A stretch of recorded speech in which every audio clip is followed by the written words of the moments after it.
What's up, my wizards? It's Dev from down there on your screen. That's where I'm from. We like it in Magic. And today we got more War of the Spark spoilers, as you might expect. There were like 10 more cards today. It's kind of a light day, and mostly commons, but there are a couple of rares I want to get to. And since today's workload's a little bit lighter, I do have a card that I skipped over the other day that I want to come back to and talk about. It's not a Planeswalker. It's something completely different. It has to do with Planeswalkers, but we'll get there together. You know, a journey of 1,000 miles starts with a single footstep, so let's go ahead and get to these. Well, first, some limited playable white commons. We got War Screecher, Pouncing Lynx, and Bulwark Giant to start off with. A Giant is the next in sort of a soft cycle of 6-mana commons we've been seeing the last few days. You know, we just saw a Leviathan in blue, a Manticore in red, and now we get this Giant in white, and it plays really defensively. I kind of like this thing too. In Sealed, 6 mana may be a lot, but you'll still get there a lot more often than you will in constructed formats, and this will catch you back up from way behind if you're up against an aggressive deck in Sealed. Presents a huge problem on the ground for them to attack into, and gains you back a buttload of life at the same time. So if you got a slot for this in Sealed, you might consider playing it. We also see War Screecher here, one step closer to Bird Tribal every day. 2 mana, 1 and a blue for a 1/3 bird with flying. And you can pay 5 and a white and tap it to have other creatures you control get +1/+1 until end of turn.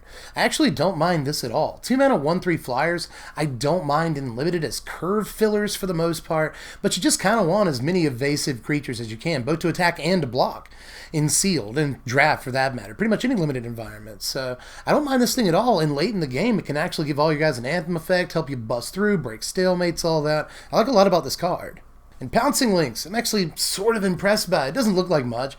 Just 2 mana, 2/1 first strike is actually really good in aggressive limited decks. Again, whether you're playing Sealed or Draft, this is going to fill out the curve as a 2-drop really, really well. It's basically on curve for its mana cost already. You don't mind 2-power 2-drops.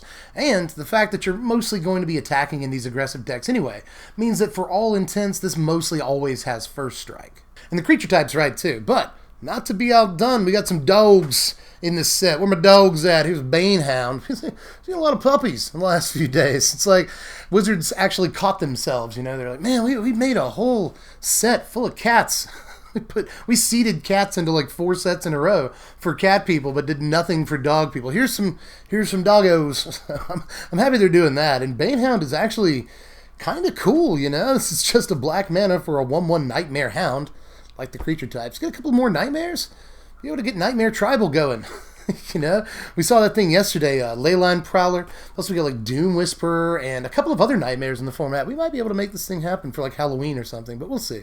But anyway, I haven't even read you the entire card. A 1 mana, 1/1 Nightmare Hound with lifelink and haste. So it's kind of like a Healer's Hound. You know, you lose the flying from Healer's Hawk, but you gain haste, so you can be able to attack a lot quicker. And then, like, really budget mono-black aggro decks, which you guys know is one of my favorite things. I do one every single season. I actually think this might get a slot if, like, you're just trying to drop, like, 21 drops into that deck. And you might, but, you know, mono-black actually has a ton of really good options for 1-drops right now. So I'm not sure this makes the cut, but it goes ahead and gets attacking right away. The lifelink is actually really nice to help you win races, and if you can enchant this thing, then I imagine it's a pretty decent investment. So I've got my eye on it. I like a lot about this card, you know. A lot of people said Healer's Hawk was garbage when it first came out, and it turns out that still sees occasional play in mono-white aggro decks. Not so much anymore. People are on Rustwing Falcon for the most part, but in a lot of people's mono-white aggro, they're still playing Healer's Hawk. So Bane Hound has at least a chance, even though it's not an invasive creature. If you're just trying to get in as much damage as quickly as possible, the haste is going to help out with that. So I like this card a lot, and I'm talking about it too much because honestly I don't think it's destined for real standard play, but it's just really cool to me. We also got 2 green commons today, Primordial Worm and Ward Scale Crocodile. I actually really like the Croc, but let's talk about Worm real quick. It's just 6 mana for a 7/6 vanilla guy that doesn't do anything. Really wish it had Trample, because that would make it super impactful, but for the most part, this is going to get chump blocked a lot. And I fear that this is like green's 6 mana common card. Like it's part of the cycle. Yeah, it costs double green, and all the other ones cost just 1 of their respective color, which throws me off, but something's telling me this is still like the 6 mana green common. And it's not like Colossal Dreadmaw or anything. You know, they could have just trolled us and printed Dreadmaw yet again, but I guess there aren't any dinosaurs on Ravnica, so they can't do it. Instead, they give us Primordial Worm, which gives us an extra point of power, but no keyword ability, which is actually a huge difference. But Crocodile, I really like. This card looks dangerous, you know, just 1 aura, and this can get out of control really fast, and honestly, you don't even have to have auras. It can just get taken down by single blocks, and definitely double blocks will kill this thing. But just a 5-power hexproof guy for a relatively reasonable cost is really, really good looking to me in the limited environment. I don't know if it's going to see Pauper play or anything, you know, but in the limited environment, again, if there's a couple of auras or different ways to make this thing jump off, put +1/+1 counters on it, whatever, then maybe, just maybe, this thing has a shot at being a real scourge in the limited environment. Hexproof is always kind of a tough ability to work around, you know, even though I think we do have Yakaya as an uncommon planeswalker that doesn't care about hexproof, you know. So there are some safeguards to hexproof stuff in the limited format, but honestly, things like this always catch my eye. Not only is it hexproof, really, really difficult to deal with traditional removal, but it's also got a huge front half, you know. 5 power is a lot. Just 1 or 2 bites is going to finish some opponents, depending on what stage of the game you're in. So again, look out for some powerful auras to slap on this thing, because this could be a serious player in limited. But watch out, you guys, because it's about to get weird. We got Spellgorger weird and Spellkeeper weird today. I really like both of these cards and like the flavor of them, obviously. The story of them is really cool. Just kind of a self-contained story in 2 cards, and that's nice. But anyway, 3 mana for weirds. You know, 1 costs 2 in a red, 1 costs 2 in a blue. The red one is a 2/2, and whenever you cast a non-creature spell, you put a +1/+1 counter on it.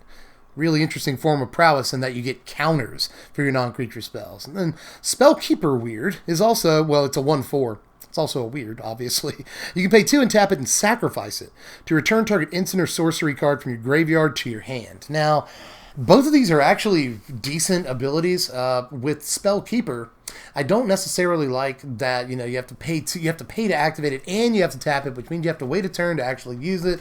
Like, oh, that's a problem, but at least it's got a relatively high toughness, so it's not too vulnerable to a lot of types of removal. I like that about it. So it's somewhat likely you'll be able to make it to your next turn and actually play this thing, you know. And 1/4 is a good blocker while you're at it, too, if you're trying to absorb some damage. And honestly, being able to get back an instant or sorcery from your graveyard, especially, again, in limited, is a really, really powerful ability, but that can transcend into constructed sometimes. I very much doubt that it will in this case, but if we are talking about constructed play, then maybe we could look at Spellgorger. Honestly, again, this is a really cool form of prowess, and these might form the basis of a budget deck, if nothing else. I also like that they're both Pauper playable. And to that end, I also think that Spellgorger is probably the more playable one, for all intents in that format. Again, being able to get counters from your prowess, especially in a format that has Proliferate baked into it, is actually going to be really, really good. If you just cast like 2 spells, and suddenly this is a 4/4, and again, even in constructed, in a deck full of ops and shocks and all kinds of 1 and 2 mana things like Charter Course, for instance, then you can make this thing a 5/5 or a 6/6 really, really fast. And again, I don't think it's going to end up on the top tables anytime soon, but as far as like budget Magic goes, and maybe a really cheap Pauper deck, I could really see trying to brew around with this card specifically, but both cards too. And of course, you gotta pause for a second to talk about the flavor on these 2 cards. It looks, in a way, as though, you know, both arts are the same moment in time from different perspectives, which I think is kind of cool. And I like the flavor of this in that, like, they're best friends, you know, but one has to sacrifice to use its ability, so it looks like maybe in the blue one's art, he is doing that, and the red one's like, no, I love you, and like, it's a really touching, horrifying moment in a way, and it's kind of all your responsibility as the person summoning them. You know, like, again, they're best friends, they love each other to death, and yet you're gonna sacrifice the blue one just to get like a crappy 1 mana spell back to feed the red one. Like, that's, I don't know, there's a moral story in there somewhere, and you are not necessarily the good guy. But there is another common that I want to talk about before I get to the rares from today. The other day, I skipped over Kaya's Ghost Form. There were like 30-something cards that day, and I skipped on a couple of things I thought might be important and limited.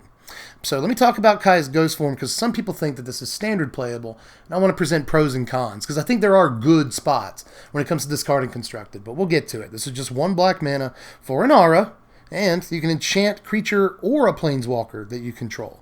When enchanted permanent dies or is put into exile, that's an interesting clause, return that card to the battlefield under your control. Now, I skipped over this card the other day because there were like 35 cards that day, and I skipped over some stuff that I thought was mostly, you know, limited, considerable. But since then, I've seen people all over the place talking about this card and debating it. And honestly, I do think this is the kind of thing where it's probably just not worth the slots. You know, that's my biggest complaint. There's always the main consideration with auras that are not like instant speed is that you can just get blown out. You know, you can go to put this on a Rekindling Phoenix or Planeswalker, and that's when they cast a removal spell, and suddenly you just got 2 for 1. And that's always something you have to think about with auras. But my big complaint here is that it's, you know, you only have 60 slots in your deck. You don't play any more than that. It's illegal to play any less. You don't play any more than that. You know, anywhere between 20 to 25 of those slots are going to be lands. So really you only have 40 to 35 slots. And even then you don't play 1 of each card. You know, you're going to be playing 4 of your best cards and stuff. So really you only have like 9 to 15 actual slots in your deck. And I don't think this is any better than 9 to 15 other cards you could be playing in Standard right now. You know, in Esper Control, yeah, this can protect a Teferi if you can actually stick it. But that deck list is already super tight. And it's already wanting to add a couple of cards from this set. So all that considered, I just don't know that this is worth the slot in a deck like Esper Control to protect a Teferi. That said, though, anytime someone drops a Teferi, it becomes a mini game where it's just about killing that Teferi, or maybe losing the game if you don't get rid of that Teferi. So that said, you know, in that situation, if you're trying to kill a Teferi before your opponent effectively wins off of the advantage that it generates, if they drop a Ghost Form on that Teferi, it's backbreaking. You know, even if you do draw the Contempt, you're done at that point. And that can just be that could be awful. You know, I might scoop to a Ghost Form played on a Teferi and stuck before I could draw a Vraska's or something. So there is that one edge situation, but even that situation I don't think is enough to make this worth the slots over just better cards in a deck like Esper Control or really any other Planeswalker deck that you might be playing. And yeah, this also, I guess, protects Rekindling Phoenix from Vraska's and stuff like that. But again, I still don't think it's good enough, despite the fact that it plays well against, you know, Vraska's and Seal Away and Settle the Wreckage and all those cards, Ixalan's Binding, whatever. Does it play? Yeah. It just comes back into play. You're not actually casting it. I had to catch myself there for a second. But anyway, even though it plays well against all those, you know, very played removal spells, Conclave Tribunal even, I still don't think it's just quite worth the slots over, you know, better stuff. You could be playing threats. You could be playing stuff that's synergistic with your deck. You could be playing better Planeswalkers or more copies of Planeswalkers, you know, instead of working in Ghost Form. There's just a million better things you could probably be doing than being on the Ghost Form plan, because it's going to be dead in your hand a lot of the game. You know, and you have to pick exactly the right spot to play it, or else you're going to get 2 for 1. So there's just a lot of considerations. But I will say that those are all the fail cases. You know, the cases where the card is actually successful could technically just force a scoop immediately. So there's some more conversation that needs to be had about the card, but ultimately I don't think it quite makes the cut. But we did get a couple of rares today. I promised we'd talk about those. So here's Role Reversal right here. This is 2 blue and a red for a sorcery. Exchange control of 2 target permanents that share a permanent type. So is this just like a 3-mana switcheroo that can do any permanent type? That's good, right? Like that seems really good to me. I don't know, like especially in a set full of Planeswalkers. That's like you can just trade your crap Planeswalker with 1 loyalty counter left on it or whatever for the fresh walker. Like that, seems good. Or you just trade like a 1/1 for a 5/5. Like all the switcheroo rules apply, just 2 turns earlier, you know, or for 2 less mana. Let's just put it that way. So I think this is good. You know, I'd say maybe against control, either they don't have any permanents or you don't have any permanents. You know, so I don't know how good that is depending on like what stage of the game you're at when you're playing against control, but I don't know, man. It's hard to really determine how good a donate is. You have to put it that way too. This is not just a switcheroo. This is a donate.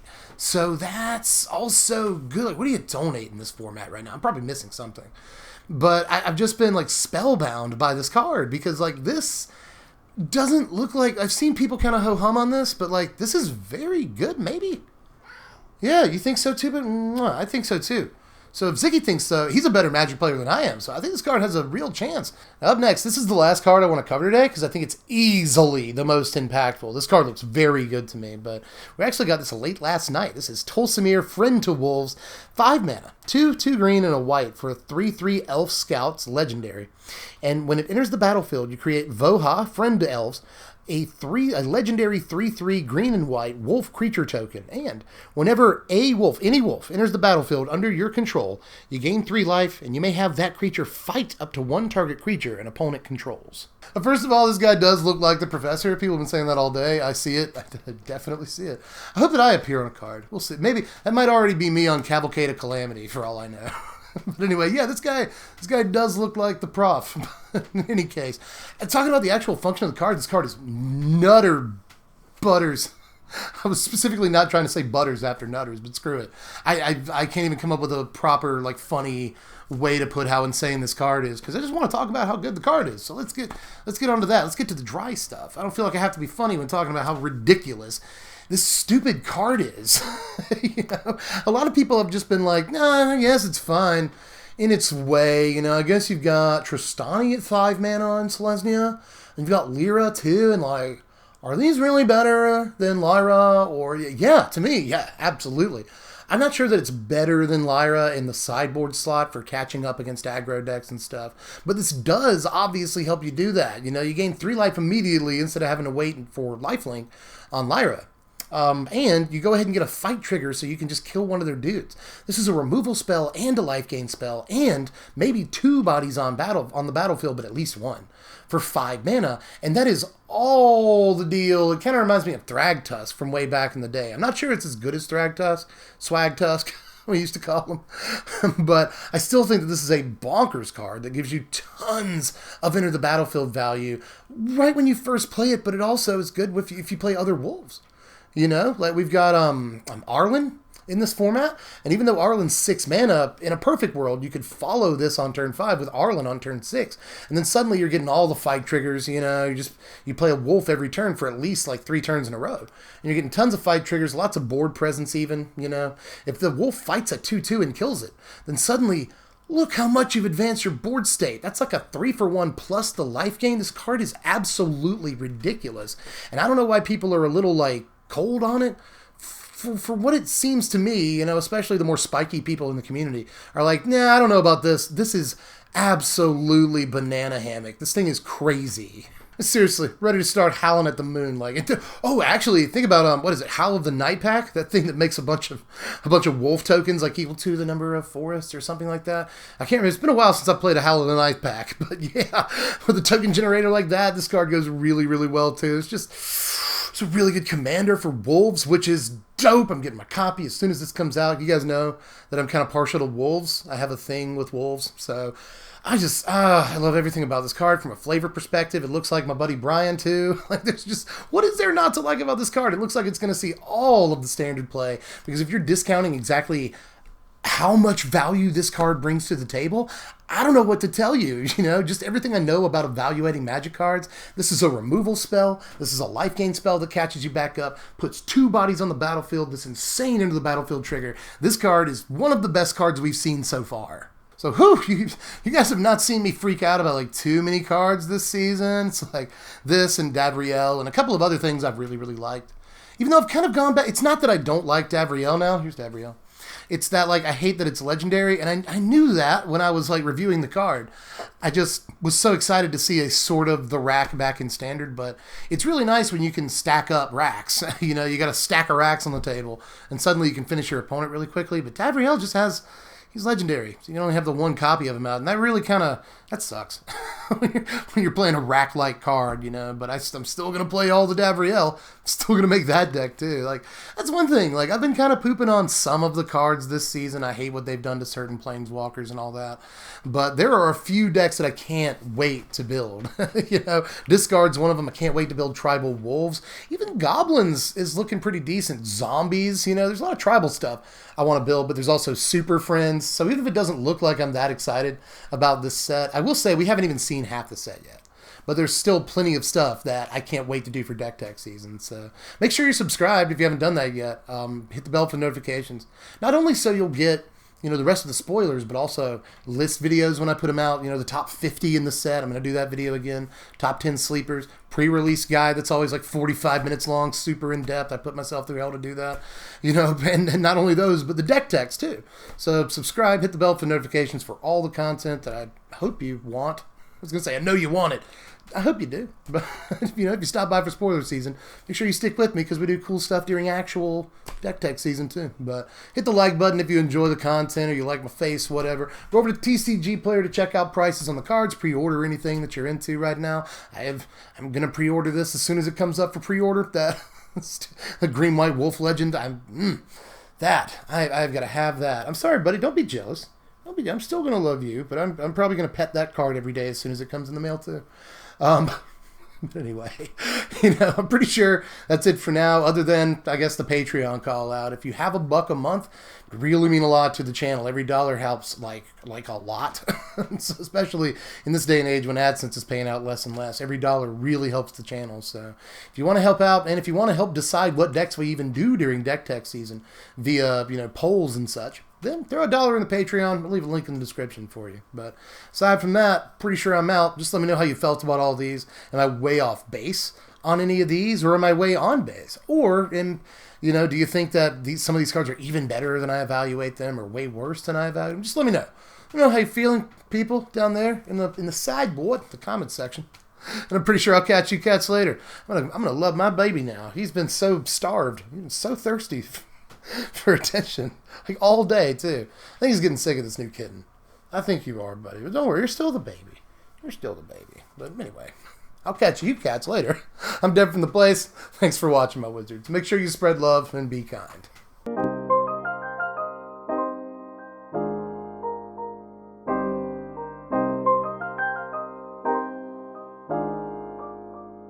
Yeah, I'm feeling rich, and I'm finally about to cash out.